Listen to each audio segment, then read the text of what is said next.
नमस्कार। आप सभी का मोस्ट वेलकम है अपने इस YouTube channel Shri online study पर।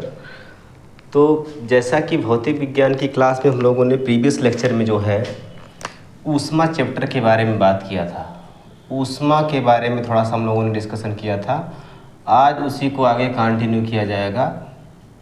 हीट में हम लोगों ने क्या चीज़ कल प्रीवियस लेक्चर में पढ़ा था, तो उसमें हम ताप के बारे में बात किए थे, ताप और इसको मापने के विभिन्न प्रकार के पैमानों के बारे में। ठीक है, उसको आप जो है प्लेलिस्ट में जाके देख लीजिए। आज का लेक्चर जो रहेगा ये रहेगा बेस्ड रहेगा थर्मल एक्सपेंशन पे, ऊष्मीय प्रसार पे।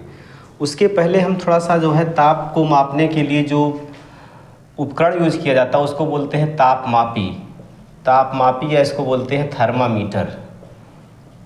थर्मामीटर ये कई प्रकार के होते हैं जिनका यूज किया जाता है।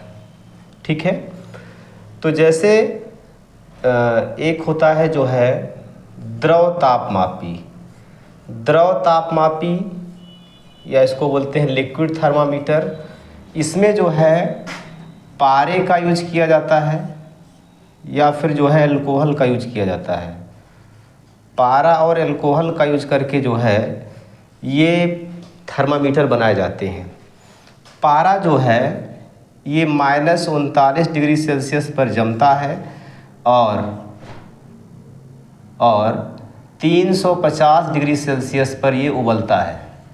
तो इसको याद रखिएगा कि -39 डिग्री सेल्सियस से 350 डिग्री सेल्सियस का टेम्परेचर रेंज जो है ये पारे वाले थर्मामीटर से मापा जा सकता है। ठीक है, एल्कोहल जो होता है ये -115 डिग्री सेल्सियस से लेकर जो है -115 डिग्री सेल्सियस पर ये जो है जमता है और यहाँ से लगभग ये जो है 400 डिग्री सेल्सियस तक का टेम्परेचर हम इससे माप सकते हैं। तो जैसे कहीं पर टेम्परेचर माइनस में चला जा रहा है और हम उस टेम्परेचर को मापना चाह रहे हैं, पता लगा किसी स्थान का टेम्परेचर -70 डिग्री सेल्सियस हो गया, तो उसको मापने के लिए हम जो है अल्कोहल वाले थर्मामीटर का यूज़ करेंगे। अब अगली बात कि ये इसमें केवल पारा ही क्यों भरा जाता है भाई, थर्मामीटर में पारा ही क्यों भरते हैं? तो इसका रीज़न ये है कि पारा जो है, पारा ये थर्मामीटर में कांच की नली में चिपकता नहीं है। कांच की नली में चिपकता नहीं है, समझ रहे हैं ना, चिपकता नहीं। और दूसरी बात, पहली बात तो ये हो गई, दूसरी बात ये हो गई कि ये कांच की नली में चिपकेगा नहीं। और दूसरी बात ये होती है कि ऊष्मा पाकर जो है, ऊष्मा पाकर पारा फैलता है, इसमें प्रसार की घटना होती है। ठीक है ना, ऊष्मा पाकर जो है ये पारा क्या होता है, इसमें आयतन में बढ़ोतरी होती है, फैलता है। ठीक है, तो आप इन चीज़ों को याद रखिएगा। अगला है जो है गैस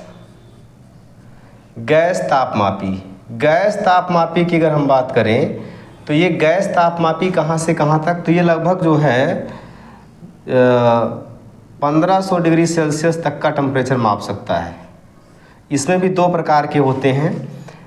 हाइड्रोजन वाला जो होता है ये 800 डिग्री सेल्सियस, हाइड्रोजन अगर भरा हुआ है उस थर्मामीटर में, हाइड्रोजन गैस अगर भरी हुई है तो वो लगभग जो है 800 डिग्री सेल्सियस तक का टेम्परेचर माप पाएगी। और अगर नाइट्रोजन भरी हुई है, नाइट्रोजन ठंडी गैस होती है, तो इस नाइट्रोजन के नाते हम लगभग 1500 डिग्री सेल्सियस का टेम्परेचर माप सकते हैं। तो इन टेम्परेचर को मापने के लिए हम गैस तापमापी का भी यूज़ कर सकते हैं। क्लियर हुई बात? चलो, इसके अलावा जो है एक और होता है जो अति महत्वपूर्ण है, इसको याद रखिएगा, पायरोमीटर। पायरोमीटर, पायरोमीटर, पायरोमीटर जो होता है ये उच्च टेम्परेचर मापने के लिए यूज किया जाता है। ये जो है उच्च तापमान मापने के लिए यूज किया जाता है। उच्च तापमान का मतलब 800 डिग्री सेल्सियस से ऊपर ही ये मापेगा। ठीक है ना, कारण क्या है कि जब इससे अधिक टेम्परेचर हो जाता है, 800 डिग्री सेल्सियस से अधिक टेम्परेचर हो जाता है ना, तो जैसे मान लीजिए कोई वस्तु गर्म है तो इसमें से ऐसे आप देखे होंगे इसमें लपटें निकलने लगती हैं, उसमें विकिरण निकलने लगते हैं। तो जब ये ऊष्मीय विकिरण निकलेंगे ना तभी ये पायरोमीटर काम करेगा। जब ही ये ऊष्मीय विकिरण निकलेंगे तब ये पायरोमीटर काम करेगा। तो इसका मतलब ये पायरोमीटर जो टेम्परेचर मापता है ये 800 डिग्री सेल्सियस से ऊपर ही मापेगा, उसके नीचे काम नहीं करेगा। उसके नीचे तमाम प्रकार के थर्मामीटर हैं, आप इससे मेजर कर सकते हो। क्लियर हुई बात? दिमाग में रहेगा ना? चलो आगे बढ़ते हैं। हम बात करेंगे ऊष्मीय प्रसार की। ऊष्मीय प्रसार या थर्मल एक्सपेंशन क्या होता है इसके बारे में देखते हैं। ऊष्मीय प्रसार, जैसे नाम से ही स्पष्ट है कि ऊष्मीय प्रसार क्या होगा। तो जब हम किसी पदार्थ को गर्म करते हैं ना तो उसमें फैलाव होता है और यही घटना कहलाती है ऊष्मीय प्रसार की। तो देखिएगा थर्मल एक्सपेंशन क्या होगा, ऊष्मीय प्रसार। ऊष्मीय प्रसार, थर्मल एक्सपेंशन, इसमें यह बताया गया किसी वस्तु को गर्म करने पर उसमें फैलाव होता है। किसी वस्तु को गर्म करने से उसमें प्रसार या फैलाव होता है, उसमें प्रसार होता है। और अगर प्रसार हो रहा है तो यही घटना क्या कहलाती है, थर्मल एक्सपेंशन कहलाती है। इसको याद रखिएगा, ऊष्मीय प्रसार कहलाती है। ऊष्मीय प्रसार जो होगा ना, ऊष्मीय प्रसार, इस पर आधारित उदाहरण पूछे जाते हैं। ऊष्मीय प्रसार पर आधारित एग्जाम्पल हमारे एग्जाम में पूछे जाते हैं। कौन कौन से? जैसे पहला उदाहरण ये आएगा कि जैसे मान लीजिए ये पहिया है। पहले बैलगाड़ी वगैरह चलती थी तो उसमें पहिए ऐसे लगाए जाते थे। तो जब ये पहिया लगाया जाता है ना तो इसके ऊपर जो है एक हाल चढ़ाया जाता है। जैसे आज के समय में टायर चलते हैं, ऐसे लकड़ी का पहिया होता था, इसके ऊपर ये हाल चढ़ाया जाता था। ये हाल जो होता था ये लोहे का बना होता था, ठीक है। तो जब इसको हाल को पहिए के ऊपर लगाना होता था तो इस हाल को जो है आग में गर्म करके इसके बाद इसके पहिए के ऊपर सेट करते थे, तुरंत पानी डाल के बुझा देते थे, ठीक है। तो जब गर्म करते थे तो फैलाव होता था और जब बुझा देते थे तो ये पहिए में सिकुड़ कर कस जाता था, ठीक है। तो ये पहिए पर हाल चढ़ाते समय इसको गर्म करते हैं। पहला एग्जाम्पल क्या होगा, पहिए पर हाल चढ़ाते समय हाल को गर्म किया जाता है। हाल को गर्म किया जाता है, पहली बात हो गई। दूसरी बात यह है कि जैसे कांच का गिलास है, कांच का ये गिलास है, ठीक है ना, कांच का ये गिलास है। अगर इसमें गर्म चाय डालते हैं, गर्म चाय को डालने से जो है कांच चिटक जाता है, ठीक है। तो कांच के गिलास में गर्म चाय डालने पर गिलास टूट जाता है, गिलास टूट जाता है। क्यों भाई? क्योंकि जब हम चाय को डालेंगे ना इसमें तो इसका जो अंदर वाला लेयर है, चूँकि मोटा गिलास होगा थोड़ा सा, तो जो ये अंदर वाला लेयर है ना, अंदर वाले लेयर में जो है, इस अंदर वाले लेयर में इसमें प्रसार होगा और बाहर की लेयर ठंडी है तो यहीं पर रहेगी। तो जब अंदर वाले में प्रसार होगा तो ये टूट जाएगा, कांच क्या होगा, चिटक जाएगा, गिलास क्या होगा, चिटक जाएगा। कारण क्या है, अंदर की लेयर ऊष्मा पाकर फैलेगी और बाहर की लेयर वैसे ही रहेगी। क्लियर? चलो अगला देखिएगा, जो है अगला, रेल की पटरियों के बीच में जो है, जैसे रेल की पटरियाँ जहाँ ज्वाइंट होती हैं वहाँ पर खाली स्थान छोड़ दिया जाता है। जैसे यहाँ पे ज्वाइंट है तो यहाँ पर खाली स्थान छोड़ दिया गया है, थोड़ा सा ये गैप छोड़ दिया गया है ना।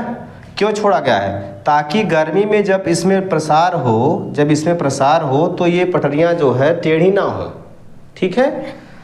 तो रेल की पटरियों के बीच में खाली जगह छोड़ी जाती है। रेल की पटरियों के बीच में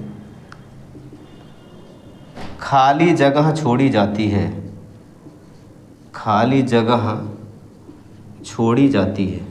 क्यों? ताकि जो है गर्मी पाकर पटरियाँ फैले और टेढ़ी होकर टूटे ना। अगली घटना कौन सी है भाई इस पर आधारित?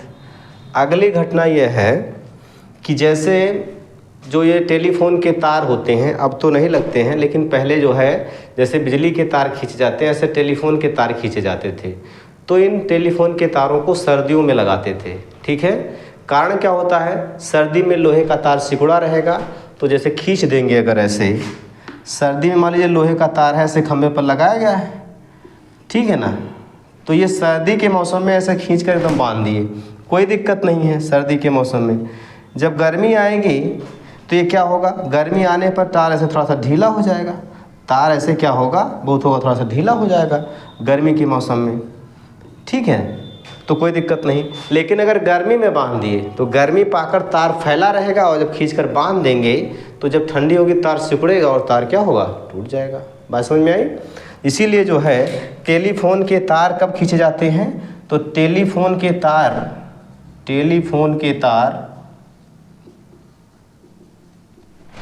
सर्दियों में खींचे जाते हैं, याद रखिएगा, सर्दियों में खींचे जाते हैं, सर्दियों में खींचे जाते हैं, टेलीफोन के तार सर्दियों में खींचे जाते हैं। क्लियर हुई बात। तो ये जो है कुछ थर्मल एक्सपेंशन पे आधारित घटनाएं थी। और देखिए एक एग्जांपल और देखिएगा कि जैसे मान लीजिए जो है ये लोहे का एक छल्ला है, लोहे का एक छल्ला है, इस तरीके से लोहे का एक छल्ला है। अब इस लोहे के छल्ले को, ये लोहे का छल्ला है, यह है लोहे का छल्ला, लोहे का छल्ला। इस लोहे के छल्ले को अगर हम गर्म करते हैं, लोहे के छल्ले को अगर गर्म किया जाता है तो इसके व्यास में क्या अंतर आएगा, ठीक है। तो लोहे के छल्ले को अगर गर्म करते हैं तो इसका जो व्यास होगा ना ये घट जाएगा, कम हो जाएगा। ये यहाँ वाला जो व्यास है ये क्या होगा, कम हो जाएगा, ठीक है। कारण क्या होगा कि ये छल्ला जो है ये चारों ओर से फैलेगा, छल्ला क्या होगा, चारों ओर से फैलेगा। जैसे इतना मोटा छल्ला है तो इधर की चारों तरफ फैलेगा, है ना। तो जब ये लोहा मोटा हो गया तो जाहिर सी बात है छेद क्या होगा, कम हो जाएगा, व्यास क्या होगा, कम हो जाएगा। अगली एक और एग्जांपल इसी पर, जैसे मान लीजिए एक ये जो है लोहे की प्लेट है और इसमें छेद है, ये क्या है, छेद, और ये लोहे की प्लेट है, लोहे की प्लेट। तो देखो भाई, अगर इस प्लेट को हम गर्म करते हैं, इस प्लेट को अगर गर्म करेंगे तो ये जो छेद है इसका व्यास क्या होगा, छेद का व्यास बढ़ जाएगा, छेद का व्यास क्या होगा, बढ़ जाएगा। आई बात समझ में, दोनों में अंतर समझ में आया। तो इस अंतर के आधार पर चीज़ों को याद रखिएगा ताकि यहाँ से आपके एग्ज़ाम में सवाल गलत ना हो। आई बात समझ में, इसके आधार पर आप इन चीज़ों को याद रखिएगा ताकि सवाल गलत ना हो, ठीक। कल हम लोग ऊष्मीय प्रसार पर आधारित और सारी घटनाएं हैं उनके बारे में बात करेंगे, और जल के असामान्य प्रसार के बारे में बात करेंगे। ये सारे टॉपिक अति महत्वपूर्ण हैं। आप लोग कंटिन्यू वीडियो को देखते रहिए, और कोई भी दिक्कत होती है तो हमको कमेंट बॉक्स में बताइएगा, ठीक है। ओके, थैंक यू सभी को।